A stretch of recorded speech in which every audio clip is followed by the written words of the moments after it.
કેમ છો વિદ્યાર્થી મિત્રો? એસએસસી બોર્ડની પરીક્ષા હવે ટૂંક સમયની અંદર આવવાની છે, ત્યારે રિવિઝનનું અતિ મહત્વ છે. જે revision.awcsolution.com સાઇટ ઉપર આપને મેથ્સ વિષયનું રિવિઝન કરાવવા માટે હું મુકેશ પટેલ આપની સમક્ષ હાજર થયો છું. ગણિત વિષય હકીકતમાં રિવિઝનમાં શરૂઆતના સમયનું રિવિઝન હોઈ શકે. એક્ઝામના દિવસો દરમિયાન ગણિત વિષયનું રિવિઝન ક્યારે કરવાની જરૂર પડવી ન જોઈએ.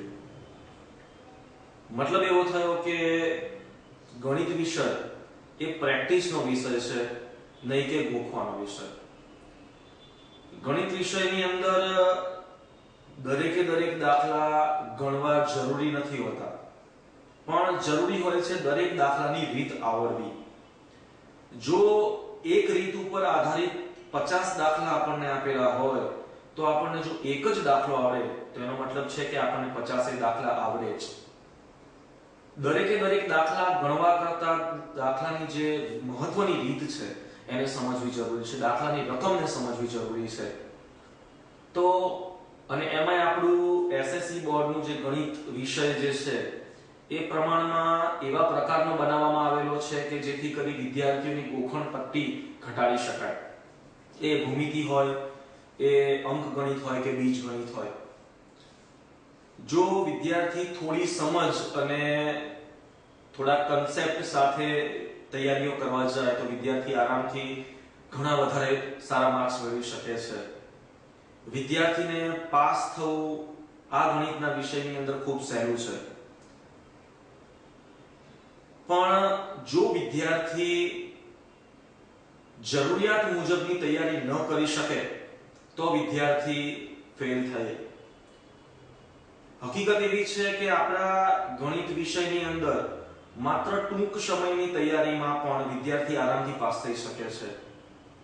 પણ જો તૈયારી પ્રોપર રસ્તા પર ન કરવામાં આવી હોય, મતલબ કે જે રસ્તે તૈયારી થવી જોઈએ એ રસ્તા ઉપર તૈયારી ન થઈ હોય તો કદાચ વિદ્યાર્થીને ફેલ થવાનો વારો આવી શકે છે. હકીકત એવી છે કે વિદ્યાર્થીને આપણી બુકની અંદર આપેલા ટોટલ કોર્સની અંદરથી કદાચ 50% જેટલો જ કોર્સ તૈયાર કરવાનો હોય છે. બાકીનો 50% જેટલો કોર્સ એ માત્ર પેપરના ફોર્મેટને જાણતો હોય તો એ કાઢી શકે છે.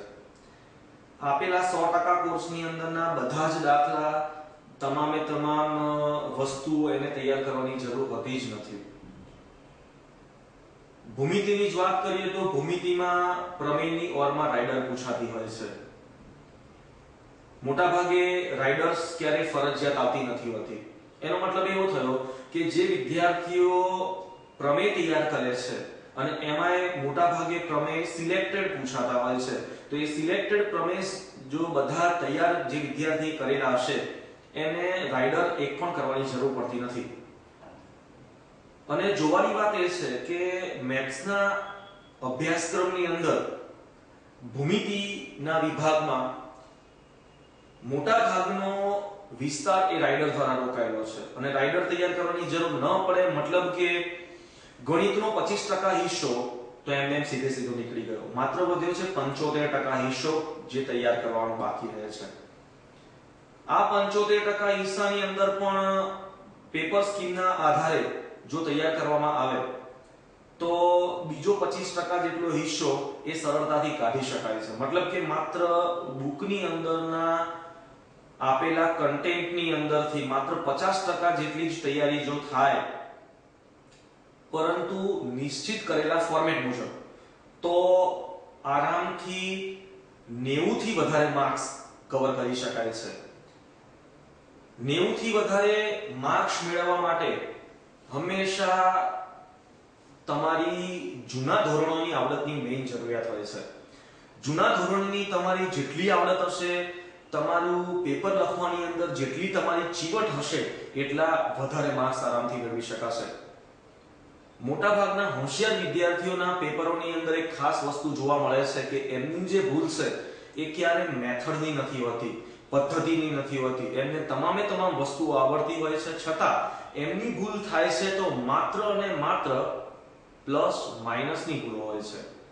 પ્લસ માઇનસની ભૂલો, એ ઉપરાંત કેટલીક વખત ઉતાવળની અંદર કોઈ સ્ટેપ ભૂલી જાય અને એના કારણે જે માંગી હોય એ રકમ મુજબ એ પૂરેપૂરું શોધીને ન આપ્યું હોય, આવા પ્રકારની ભૂલોના કારણે એ વિદ્યાર્થીઓ, હોશિયાર વિદ્યાર્થીઓ માર્ક્સ ગુમાવતા હોય છે. બાકી જો પેપરને પરફેક્ટ જોવામાં આવે, દરેકે દરેક દાખલાને વ્યવસ્થિત રીતે સમજીને ગણતરી કરવામાં આવે તો વિદ્યાર્થી આરામથી 90 થી વધારે માર્ક્સ મેળવી શકતો હોય છે. હંમેશા એટલું યાદ રાખવું કે જે વિદ્યાર્થી 90 થી વધારે માર્ક્સ મેળવે એ વિદ્યાર્થીનું પેપર 2 થી 3 વખત ચેક થતું હોય છે. બોર્ડની અંદર જ્યારે એના પેપર તપાસવાની પ્રક્રિયા ચાલતી હોય છે ત્યારે 90 થી વધારે માર્ક્સ મેળવેલ વિદ્યાર્થીઓનું પેપર 2 થી 3 વખત ચેક થતું હોય છે, જેની અંદર કાઢવામાં આવતી ભૂલો એ મોટા ભાગે નાની નાની ભૂલોને ધ્યાનમાં રાખવામાં આવતું હોય છે. દાખલા તરીકે એકમ લખ્યો છે કે નથી લખ્યો, તેને દરેકે દરેક પ્રકારના ચિહ્નોનું ધ્યાન રાખ્યું છે કે નથી રાખ્યું, એક પ્રમેયનો ઉપયોગ બીજા પ્રમેયની અંદર થયો હોય તો તે પ્રમેયને દર્શાવેલ છે કે નથી દર્શાવેલ, એમાં એને કયા પ્રકારની પ્રક્રિયા કરેલ છે તે એને દરેકે દરેક જગ્યા દર્શાવી છે કે નથી દર્શાવી, માંગેલ વસ્તુને પ્રોપર સ્વરૂપની અંદર શોધ્યું છે કે નહીં, આ બધી વસ્તુને ધ્યાનમાં રાખીને 90 માર્ક્સથી વધુ માર્ક મેળવનાર વિદ્યાર્થીઓના ગુણ કાપવાની પ્રક્રિયાની શરૂઆત કરવામાં આવતી હોય છે. એનો મતલબ એવો થયો કે જે હોશિયાર વિદ્યાર્થીઓ છે એમને જો વધુમાં વધુ માર્ક્સ મેળવવા હોય, 100 માર્ક્સને સુધી પહોંચવું જો હોય તો એ લોકોએ પોતાના પેપરની અંદર ખૂબ ચીવટ રાખવી પડે, અથવા તો પેપર પતી ગયા પછી આખા પેપરને ક્વેશ્ચન પેપર સાથે ટેલી કરીને ચેક કરવું જરૂરી બને છે કે જે શોધવાનું કહ્યું છે તે શોધ્યું છે કે નથી, એકમ લખ્યા છે કે નથી. એ વસ્તુ જો ટેલી કરવામાં આવે તો આરામથી લગભગ 98 થી 100 માર્ક્સ મેળવી શકાતા હોય છે. તો હોશિયાર વિદ્યાર્થીઓ માટે માર્ક્સ મેળવવા એ બહુ સરળ વસ્તુ બની જાય છે.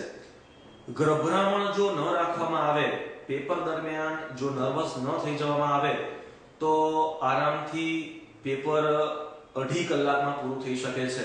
ગણિત વિષયનું પેપર વધારે લાંબુ ક્યારેય નીકળતું હોતું નથી. આમ પણ તમે જો કોઈ પણ વિષયની અંદર જોવા જાઓ તો કોઈ પણ પ્રશ્નના ગુણભાર એ નક્કી હોય એ પ્રકારે જે પેપર નીકળતા હોય છે. એટલે આપણી જે ફરિયાદ છે કે પેપર લેન્ધી હતું અથવા તો પેપર માં ક્વેશ્ચન્સ બહાર ના આવ્યા, એ બધી જ વસ્તુઓ ખોટી હોય છે. ક્યારેય પેપર લેન્ધી નથી હોતા કેમ કે તમામ પ્રકારના જે પ્રશ્નો છે એને આપેલા વેટેજ મુજબ પૂછવામાં આવતા હોય છે.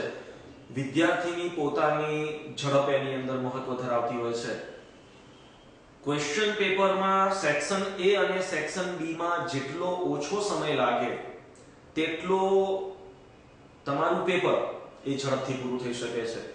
આપણે પેપર પતાવવાની કોમ્પિટિશનની અંદર બેઠા નથી હોતા, મતલબ આપણે ટાઈમ ને ધ્યાનમાં રાખીને પેપર લખવું એના કરતા પેપર કેવું લખીએ છે એ વધારે મહત્વનું હોવા છતાં જો સેક્શન A અને B બે સેક્શન ઉપર જો વધારે ધ્યાન આપવામાં આવે અને એ બંને સેક્શન જો લગભગ 20 મિનિટના ગાળામાં પૂરો કરી દેવામાં આવે તો ટોટલ 180 મિનિટમાંથી 160 મિનિટ C, D અને E સેક્શન માટે ફાળવી શકાતા હોય છે.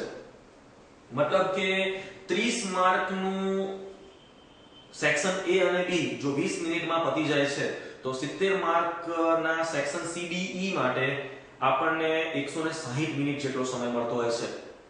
એનો મતલબ એ થયો કે લગભગ વિદ્યાર્થીને 2.5 મિનિટ જેટલો સમય પર માર્ક ગણી શકાય છે. પરંતુ વિદ્યાર્થીઓને લગભગ 2 મિનિટ જેટલો સમય હંમેશા પર માર્કની અંદર જરૂર પડતી હોય છે. એનો મતલબ એ થયો કે જો 2 ગુણનો પ્રશ્ન હોય તો 4 મિનિટમાં પતી જાય, 3 ગુણના પ્રશ્ન હોય તો 6 મિનિટમાં અને 5 ગુણનો પ્રશ્ન હોય તો એને આરામથી 10 મિનિટ આપી શકાય છે. મોટાભાગે 5 ગુણના પ્રશ્નની અંદર આકૃતિ સાથેના પ્રશ્ન હોવાથી એ પ્રશ્નમાં વધારે સમય લાગતો હોય છે. એટલા માટે આપણે એવું કહી શકીએ કે 10 મિનિટ પર ક્વેશ્ચન એમાં આપી શકાતો હોય છે. પેપર ક્યારે અધૂરું રહેતું નથી.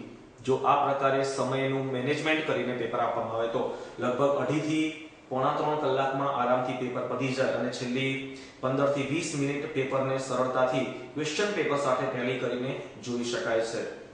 તો માની શકું કે મેં આપેલી આ બોર્ડ માટેની હિન્ટ્સ એ તમને ઉપયોગી નીવડશે, ફળદાયી નીવડશે. Thank you.